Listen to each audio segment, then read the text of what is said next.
السلام علیکم ورحمۃ اللہ وبرکاتہ۔ آج میں آپ سب کے ساتھ جو ٹاپک ڈسکس کروں گی وہ ہے زبان کی حفاظت۔ زبان اللہ تعالیٰ کی بہت بڑی نعمت ہے۔ اس کے غلط استعمال پر بہت سزائیں بیان ہوئی ہیں۔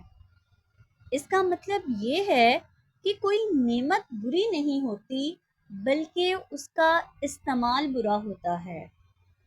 اگر اسی نعمت کو درست طریقے سے استعمال کیا جائے تو یہ اللہ کے قرب کا سبب بنے۔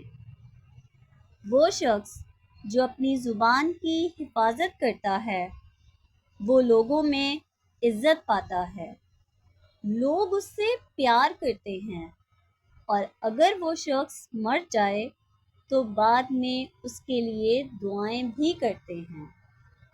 اور اگر کوئی شخص اپنی زبان کا مس یوز کرتا ہے تو اللہ تعالیٰ بھی اس سے ناراض ہو جاتے ہیں اور لوگ بھی اس سے متنفر ہو جاتے ہیں۔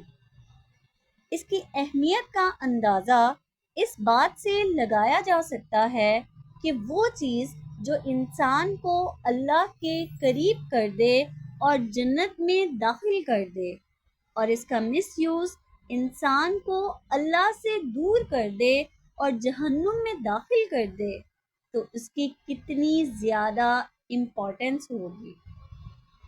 اسی سلسلے میں ایک حدیث مبارکہ بھی ہے۔ نبی کریم صلی اللہ علیہ وسلم نے فرمایا، جو شخص مجھے اپنے دو جبڑوں کے درمیان اور اپنے ستر کی حفاظت کی ضمانت دے دے تو میں اسے جنت کی ضمانت دیتا ہوں۔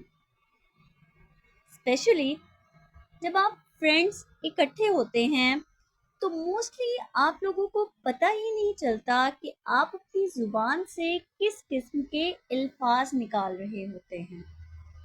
اس کے لیے انگلش میں ایک سینٹینس بھی بولا جاتا ہے، تھنک بیفور یو اسپیک، پہلے تولو پھر بولو۔ اس کا مطلب ہے کہ ہمیں سوچ سمجھ کر بولنا چاہیے۔ اب میرا آپ سب سے ایک کویشچن ہے کہ جب آپ فرینڈس اکٹھے ہوتے ہیں اور جس آزادی کے ساتھ آپ لوگ آپس میں بات کر رہے ہوتے ہیں، یا یوں کہہ لیں کہ جس لینگویج کا یوز کر کے آپ لوگ آپس میں بات کر رہے ہوتے ہیں، کوئی کسی کو گالی دے رہا ہوتا ہے، کوئی جھوٹ بول رہا ہوتا ہے، کوئی کسی کا مذاق اڑا رہا ہوتا ہے۔ اگر آپ سب کو پتہ چل جائے کہ آپ کے سامنے ایک ریکارڈر آن ہے اور آپ کی وہ باتیں ریکارڈ ہو رہی ہیں جو کہ بعد میں آپ کے پیرنٹس سنیں گے یا آپ کی ٹیچر سنیں گی، تو کیا آپ پھر بھی آپس میں ایسی ہی لینگویج کا یوز کریں گے؟ بالکل بھی نہیں کریں گے۔ آپ بالکل ایسے ورڈز استعمال نہیں کریں گے جس سے بعد میں آپ کو شرمندگی اٹھانی پڑے۔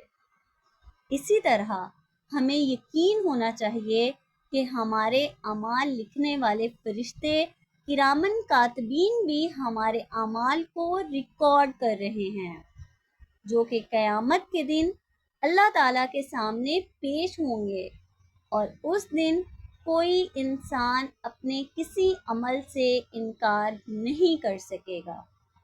اس لیے ہمیں اپنی زبان کی حفاظت کرنی چاہیے اور اس کا درست طریقے سے استعمال کرنا چاہیے۔ ہمیں ایسے کوئی ورڈز استعمال نہیں کرنے چاہیے جس سے کسی کی دل آزاری ہو یا جو اللہ تعالیٰ کو سخت ناپسند ہوں اور جہنم میں جانے کا سبب بنے۔ آخر میں میری اللہ تعالیٰ سے دعا ہے کہ اللہ تعالیٰ آپ سب کو اور مجھے بھی اپنی زبان کا درست طریقے سے استعمال کرنے کی اور اس کی حفاظت کرنے کی توفیق عطا فرمائے۔ آمین۔